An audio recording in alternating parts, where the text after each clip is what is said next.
त्रिलोकचंद एक ऐसा नाम जो समाज और all India SC/ST general insurance employees welfare association के कर्मचारियों के लिए लगातार खड़ा रहता है। जी हाँ, और उनको किसी प्रकार की दिक्कत ना हो इसके लिए दिन रात मेहनत करते हैं त्रिलोकचंद जी। तो आज हम आपकी चर्चा सुनवाएंगे आपको उनके बारे में कि वो किस किस तरह से और किस किस तरह की दिक्कतों का सामना जब उनका स्टाफ करता है तो किस तरह से उसको वो सॉर्ट आउट करते हैं।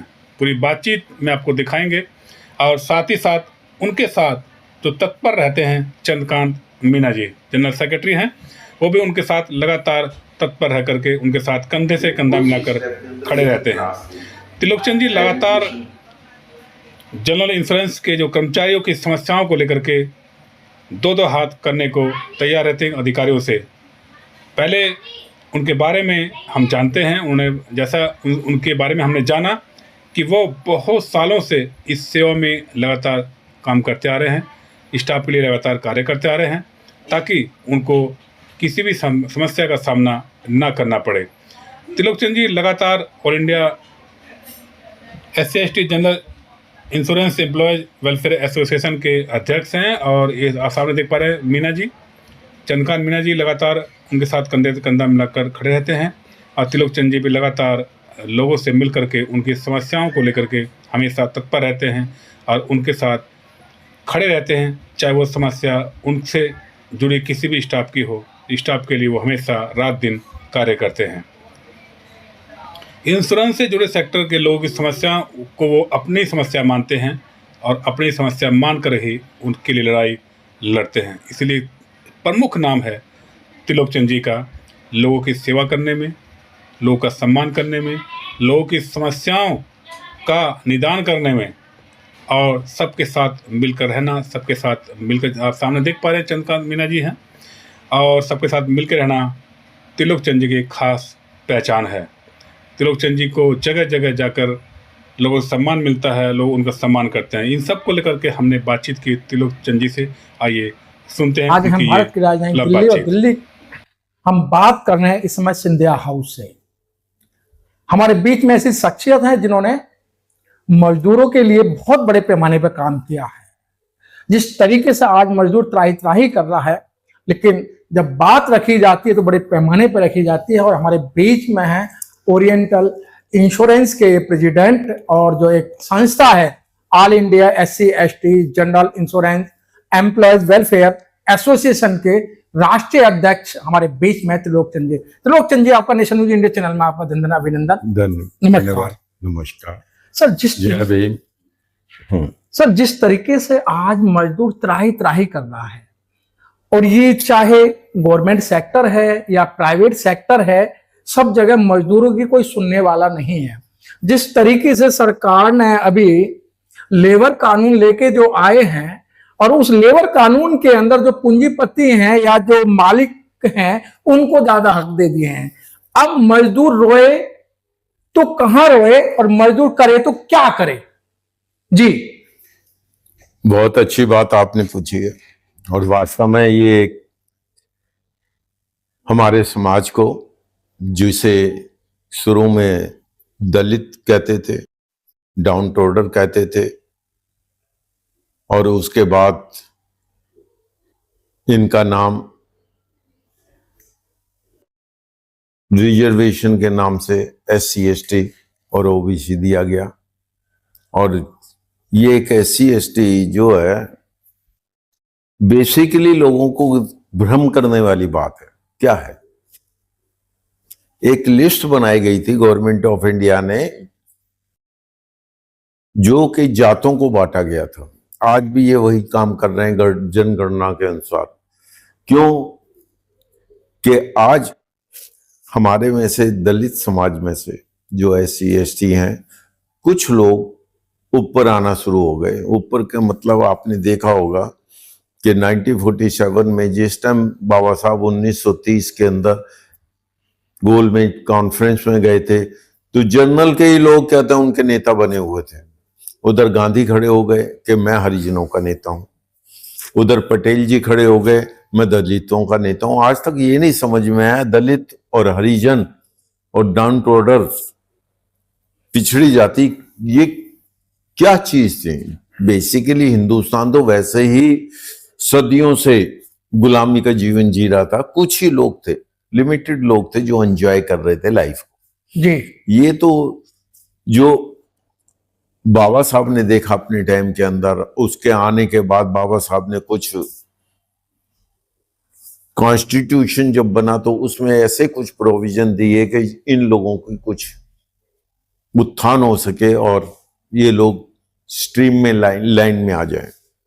हमने देखा था जब हमने पढ़ी इकोनॉमिक्स पढ़ी तो इकोनॉमिक्स के अंदर एक ही चीज नजर आती थी कि लगान से बेसिकली हम लगान के पार्ट को अपने साथ जोड़ के देखते हैं।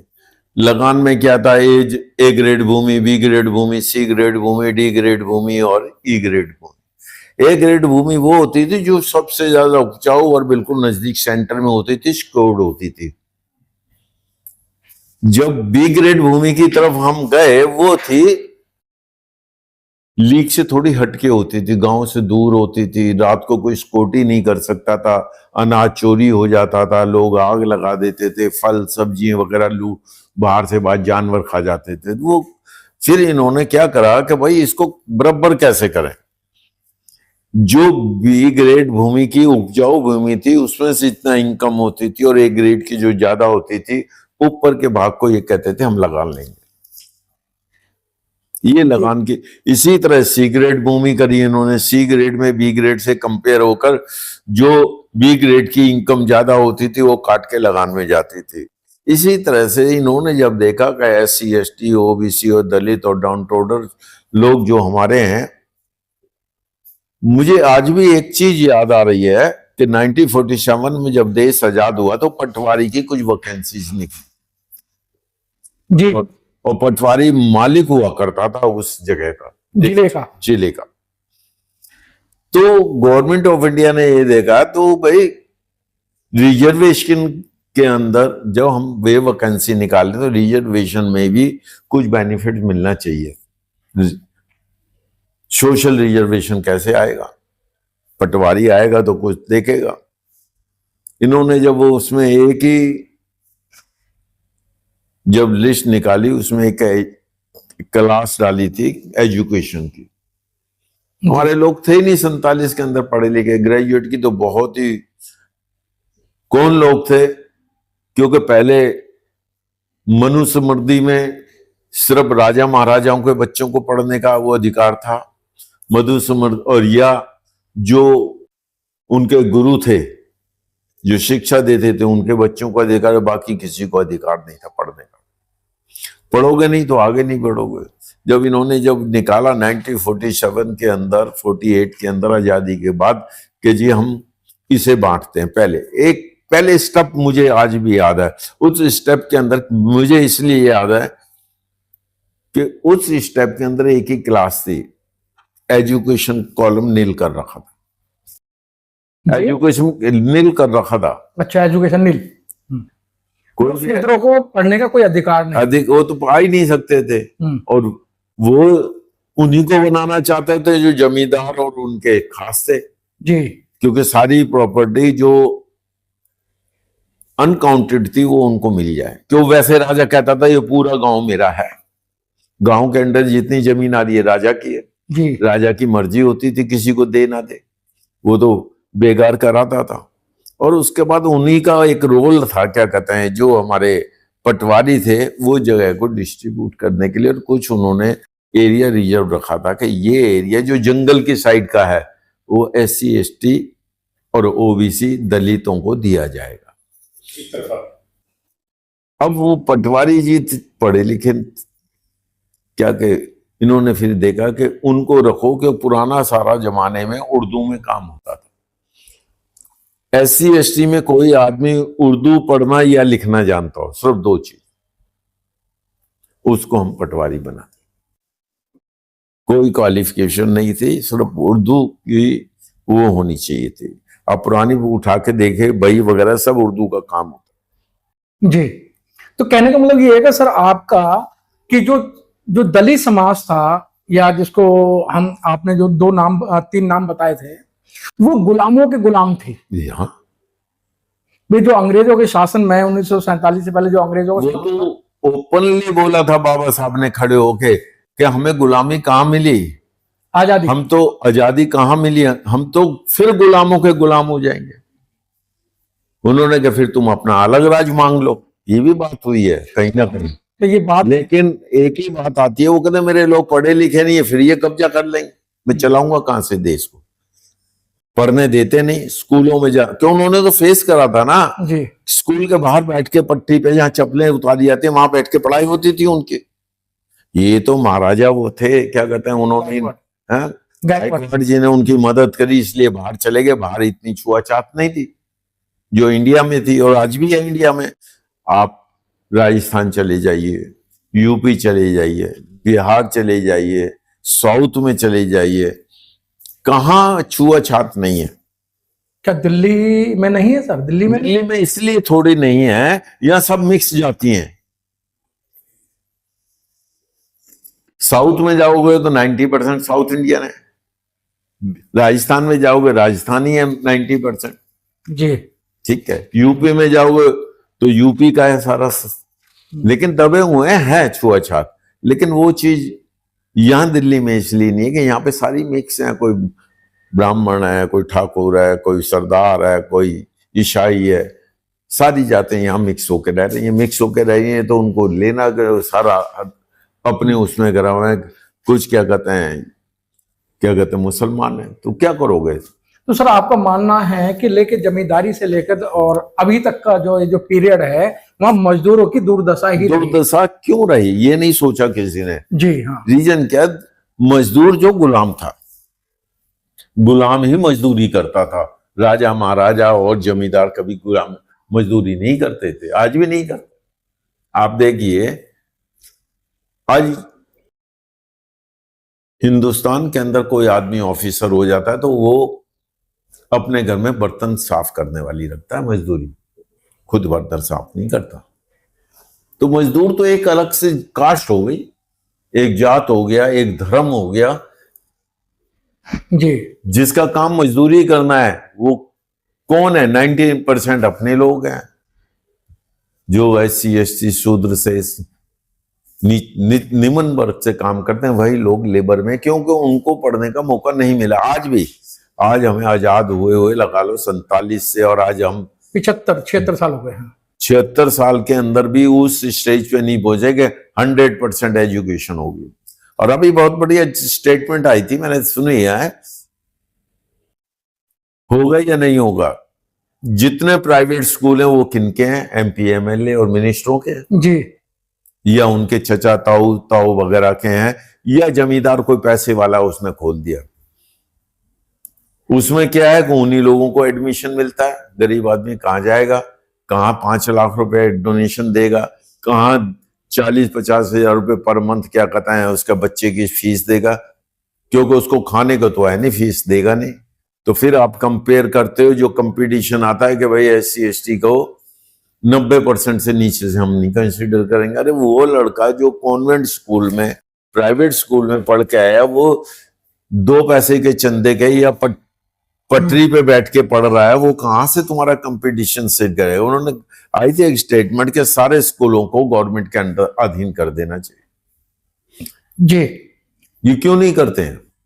लेकिन सर बात यहाँ आती है, जैसे आपने 1947 की बात की, आपने 1931 की बात की, लेकिन सर यहाँ का जो दलित समाज है, उन्हें 33 करोड़ देवी देवता के अलावा कुछ नहीं चाहिए। लेकिन वो तो एक महापुरुष हुए जो बाबा साहब ने 33 करोड़ देवी देवता सब देवता वही है इस टाइम तो। जी, बाबा साहब ही, अगर मानो या मत मानो, वो SC ST समाज के वही एक भगवान पैदा हुए हैं। बाकी 33 करोड़ में से मुझे तो 3 आदमी भी नजर नहीं आए जिन्होंने SC ST की उंगली पकड़ के उनका उत्थान कराओ। कोई भी कथा देख लो, कोई भी वो देख लो, कहीं SC ST का जिक्र नहीं होता।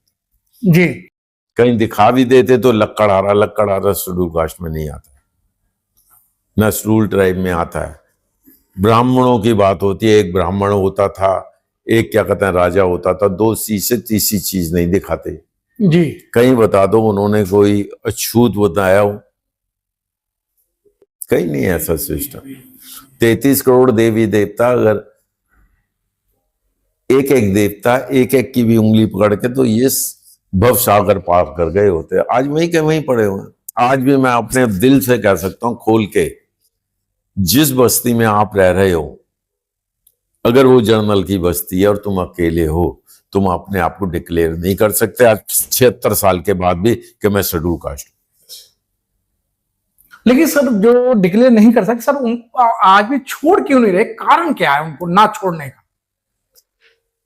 मानसिकता है गुलामी की। डर लगता है कि कल को शर्मा जी के बच्चे हमारे घर आते हैं, चाय पीते हैं, पानी पीते हैं, कल को अगर डिक्लेयर कर दिया तो इन्होंने बंद कर देना है। हम अपने समाज में जा नहीं सकते। जैसे वो एक कहावत है ना छोटी सी, एक कौवे को मोर का पंख मिल गया, उसने लगा, उसका वाइट जो होता है उसका पंख मिल गया, लगा लिया मोर का। अब मोरों ने मार मार के भगा दिया, तू तो मोर है नहीं। कौवे ने फिर उधर से मार के भगा दिया, तू तो कौवा रहा नहीं। तो उन लोगों को आज क्या है कि वो अपने आप को कहने ही नहीं चाहते हैं हम शेड्यूल कास्ट हैं या रिजर्व कैटेगरी से। डरते हैं। क्यों डरते हैं? जबकि उनको पता है कि मुझे आज जो नौकरी मिली है, आज जो बिजनेस चल रहा है मेरा, वो रिजर्वेशन की वजह से। रिजर्वेशन की वजह से जमीन मिली होगी, वहां दुकान बना ली या फैक्ट्री बना ली, उससे आगे चल रहे हैं, लोन पास हो गए, आज वो मालिक बन गए तो अपने आप को नहीं दिखाना चाहते। तो सर ये मजदूरों की हालत कैसे सुधरेगी? क्योंकि सर आप करें, मेरा जन्म दिल्ली में ही हुआ और आपने इसको हमने देखा है, वो जमाना देखा है। महीने महीने क्या कहते हैं, पूरे महीने काम कराते थे। मुझे अपने फादर की क्या कहते हैं आज भी हिस्ट्री याद है, जो हमारी दादी सुनाती थी कि हमारे फादर किसी काजी के यहाँ काम करते थे। 15 आने महीने पे, 15 आने का मतलब उस जमाने में 16 आने का 1 रुपया होता था जी।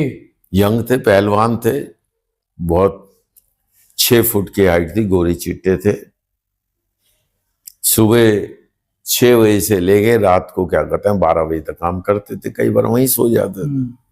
हमारी जो दादी थी वो गई कि काजी जी, बालक की जो है ना 15 आने से 16 आने 1 रुपया कर दो महीने का। 1 रुपया वो किससे मांग रही थी? उस जमाने में चांदी का सिक्का चलता था 1 रुपए का जी। कि मेरे को कि बाकी तो गुजर मैं काम करके कर लेती हूँ, खेती बाड़ी करके, मजदूरी करके, लेकिन वो 1 रुपए का सिक्का हमारे किसी काम आएगा। तो सर अभी लास्ट में चलते चलते जिस तरीके से आप भी बड़ी परेशानी में और इस तरीके की बातें कर रहे हैं, सर इनका उद्धार होगा कैसे? दोबारा बाबा साहब पैदा होंगे और हर वक्त के बाद ये कहते हैं भगवान आते हैं जो सृष्टि बदलते हैं, तो इसी तरह से कोई ना कोई बाबा साहब और आएगा। सर ये तो आपने मनुवाद वाली बात कह दी। जिस तरीके के एक पंडा मंदिर में बैठ के और एक जोशी कहता है कि जी अब तुम्हारा जन्म होगा जब तुम्हारा उद्धार होगा। मैं बताता हूँ उसका एक रीजन है, मेरे अंदर से जलन तपन है जी, इसलिए बोल रहे हैं कि एक और बाबा साहब आएंगे जो इनका उद्धार दोबारा करेंगे। यहां तक तो पहुंचाने में बाबा साहब ने अपनी पूरी जीवनी, पूरा परिवार कुर्बान कर दिया। जी। फिर से बाबा साहब आएंगे, फिर से कोई बाबा साहब बन के आएंगे जो इनका, क्यों कि ये किसी को उठने ही नहीं देते हैं। आज पॉलिटिक्स ही ऐसी वो गेम है जो भगवान के रूप में देश को चला रही है, पब्लिक को चला रही है, समाज को चला रही है। उसमें से ही कोई पैदा होगा। हमारे कितने एमपी एमएलए मिनिस्टर हैं, लेकिन किसी को भी पिछले 50 साल में आपने सुना है? नाम बहुत सुने होंगे। रामविलास पासवान थे, रामधन राम थे, मैं नाम गिनवा देता हूं जी। गवर्नमेंट ने, इन्होंने एक कमेटी भी बनाई थी, high power committee for the welfare of SC/ST, parliamentary committee for the welfare of SC/ST, national commission for the welfare of SC/ST। कितना हो रहा है? मेरे साथ चलो, फाइलों के ढेर लगे रहते हैं, कमीशन कोई सुनवाई नहीं है। क्या पता चलता 6-6 महीने, साल 2-2 साल तक तो वो होता ही नहीं है। क्या कहते हैं, हेयरिंग नहीं होती, चेयरमैन ही नहीं होती है, हेयरिंग नहीं होती है। जी। वो कहते हैं delay the case and deny the justice. वहां तो ये पोजीशन है। बनाए दिखाने के लिए हम करेंगे। आज कितने एमपी एमएलए हमारे बैठे हुए हैं, 332 एमपी एमएलए हैं। अगर वो चाहे तो पूरे हिंदुस्तान को हिला सकते हैं, लेकिन कोई बोल नहीं सकता। लेकिन सर अभी आपने देखा कि 2018 में जो एट्रोसिटी वाला मामला आया था, आपने बताया 332 मेंबर पार्लियामेंट गिनाए। सर उस समय करीब करीब 12 लड़कों को उनको मारा गया, उनका सुसाइड किया गया था, सुसाइड किया, उनको गोली मारी गई थी।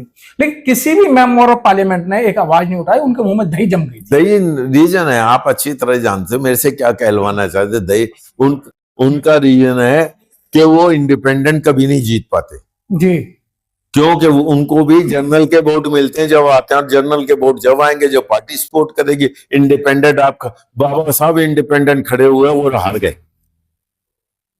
वो नहीं जीत सके, इन्होंने जीतने नहीं दिया। आज भी मोदी जी जिस स्टेट में जहां पर भी जाकर जिस आदमी को चाहेंगे वो जीतेगा, दूसरा जीत नहीं सकता। कॉन्स्टिट्यूंसी तो हमारी रिजर्व है सर। आदमी तो वो आएगा जो उनका चाहता होगा, चाहे वो शेड्यूल कास्ट हो। भाई तुम्हारा जो अच्छा आदमी है, जो उनसे लड़ सकता है, तुम्हारे लिए लड़ सकता है, वो कभी नहीं जीत के आएगा, मुझे बता दो। वो जीत भी गया तो उसे मिनिस्टर नहीं बनने देते, मिनिस्टर बन लिया तो काम नहीं करने देते। अभी रावण के बारे में सुन लो, लोग लालच दे देंगे, पहले खरीद लेंगे, नहीं खरीदा तो दूसरे में फंसा देंगे जी। ईडी में, सीबीआई में, इसमें चल भाई तो साइड। कितने, एक चीज बताओ, कितने जर्नलों के अगेंस्ट क्या कहते हैं ईडी और सीबीआई ने आज तक जेल कराई है? हजारों करोड़ों रुपया पकड़ा गया है, वो कहां गया आज तक नहीं पता चल रहा। अरे वो उत्थान में ही लगा दो, देश के उत्थान में लगा दो, मतलब SC/ST को दो। तो सर अब तो माननीय प्रधानमंत्री जी ने भी कह दिया कि देश जो है इस समय बड़ी आर्थिक स्थिति से गुजर रहा है, ना पेट्रोल इस्तेमाल कर रहे हैं, आर्थिक स्थिति में गुजर रहा है। भाई इतने टाइम से लड़ाइयां चल रही हैं, पेट्रोल क्या लाइफ है? एक चीज बताओ, आज 2026 के अंदर हम आज चिल्ला रहे हैं पेट्रोल लाइफ लाइन है। पहले भी तो देश चलता था बिना पेट्रोल के, गाड़ियां नहीं थी, तांगे थे हैं, लेकिन आज सुविधाएं इतनी बढ़ गई है कि बिना पेट्रोल के तुम चल नहीं सकते हो। नहीं सर, अब ये एक चीज तो ये बताइएगा सर, ये सारा पब्लिक ही करेगी? अरे पब्लिक नुमाइंदे किस लिए बताए हैं? तुमने हर चीज पे तो ट्रिपल टैक्स लगा रखा है, सब तो तुम अपने पास ले जाते हो। आज पब्लिक क्या करे? पब्लिक खाना छोड़ दे जी, पब्लिक खाना छोड़ दे। तो अब चलते चलते क्या संदेश देना चाहते हैं? जिस हमारा संदेश ये है, जब तक SC/ST बाबा साहब के 3 मंत्रों को नहीं जाप करेंगे कुछ नहीं हो सकता। पहला मंत्र शिक्षित हो, दूसरा मंत्र संगठित हो, शिक्षित, संगठित एंड संघर्ष। ये 3 मंत्र थे। 3 में से मेरे को पहला मंत्र तो समझ में आया, शिक्षा करी अपने लिए, लेकिन शिक्षा उन्होंने कहा था दूसरों को बांटो भाई जी। आज मैं बन गया IAS तो मैं अपने बेटे को IAS बनाऊं, वो जो भीख मांग रहा है उसको नहीं बनवाऊंगा IAS। डॉक्टर का बेटा डॉक्टर ही होगा, IAS का बेटा IAS होगा, मिनिस्टर होगा। जो MP मिनिस्टर पॉलिटिकल है उनके बेटे पॉलिटिक्स में जाएंगे। जो कलाकार हैं उनके बच्चे ही कलाकार बनेंगे, दूसरा आदमी को आने ही नहीं देते। संगठित ये हो नहीं सकते क्योंकि इनको होने नहीं दिया जा सकता। बहुत अच्छी बात कि संगठित हो नहीं सकते क्योंकि उनको होने नहीं दिया जाएगा। उसका रीजन है ना, किसी को लोभ दे के, किसी को लालच दे के, किसी को केस में फंसा के, उनको सबको अलग, जो थोड़ा बोले उसी को अलग कर दो। आज इतनी जातें बांट रखी है, क्यों बांट रखी हैं? तुम SC/ST को सब बोल दो, जाते खत्म, अपने नाम SC/ST लिखो, जो ST/SC लिखो, सब कास्ट कोई नहीं लिखेगा, जो SC/SC लिखो, खत्म। जो आप इकट्ठे हो गए, आज वो कहते हैं कि जी व्हाइट कॉलर हैं, जितने जाटा हैं, चमार हैं, वो तो हाई लेवल पे पहुंच गए हैं, बाकी हम स्वीपर हैं, हम लोगों को कोई सुनता नहीं। हमारा जो है क्या कहते हैं कमीशन भी अलग कर दिया। वर्गीकरण का जो मैटर आया था वो बहुत अच्छी बात आप थे त्रिलोक चंद जी, जो बड़ी अच्छी बातें बताई और लेके 1931 से 1947 और इस समय 2026 तक जो बात आई है वो मजदूर त्राही त्राही कर रहा है। क्योंकि मैंने पीछे का व्याख्यान इसलिए किया क्योंकि उस समय भी जो मजदूर थे जिन्हें गुलाम कहा जाता, गुलाम ही मजदूर थे और मजदूर ही गुलाम थे। और आज भी स्थिति में कोई अंतर नहीं आया है। एकमात्र एक पीढ़ी बदली थी, एक जनरेशन बदली थी, जो कि त्रिलोक चंद जी की जो जनरेशन चल रही है वही बदली थी। लेकिन उसके आते ही मनुवादी लोगों के पेट में दर्द होने लगा और दर्द भी ऐसा होने लगा कि वो एक दूसरे को देख के राजी नहीं। उसमें कई कारण हो सकते हैं, क्योंकि जिस तरीके से अभी बताया साहब ने कि बाबा साहब ने जो 3 मंत्र दिए थे, शिक्षा का और संगठन का और संघर्ष, तीनों मंत्र के अंदर बड़ी एक दर्द भरी बात है। शिक्षित तो हो गए लोग अपने लिए और अपने परिवार के लिए, उन्होंने पीछे मुड़ के नहीं देखा कि मेरा भाई, मेरा भतीजा या मेरा परिवार का कोई बच्चा स्कूल जा रहा है या नहीं जा रहा है। सिर्फ शिक्षा अपने लिए। बाबा साहब ने कहा था शिक्षा जो है दूसरों के लिए दी जाए। और फिर दूसरा मंत्र था संगठित रहने का। संगठित, अगर आप संगठित रहोगे तो वोट कैसे पड़ेगा? आपके अंदर डिवाइड एंड रूल का जो इन्होंने फार्मूला अपनाया कि अगर कोई घर में कुछ पढ़ा लिखा है तो ये और तरीके से, आओ भी हम तुम्हें एमएलए बना देते हैं, विधायक बना देते हैं, वहां तक संगठन को तोड़ने का काम करते हैं। और संघर्ष तो कर ही नहीं सकते हैं, क्योंकि संघर्ष वही लोग करेंगे जिनके पास एजुकेशन होगी, पढ़ा लिखा होगा, वो करेंगे।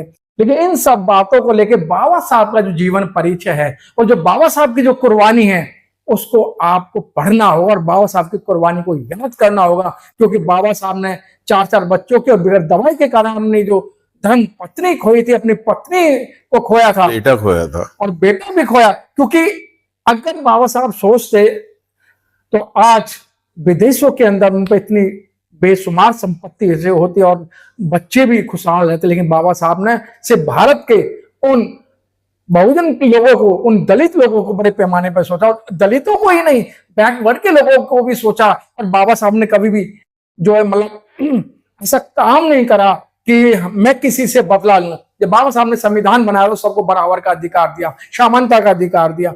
तो आपको बाबा साहब को एक बार जरूर पढ़ना पड़ेगा। कैमरामैन जयराम के साथ मनोज पिप्पल, सिंधिया हाउस, दिल्ली से। जय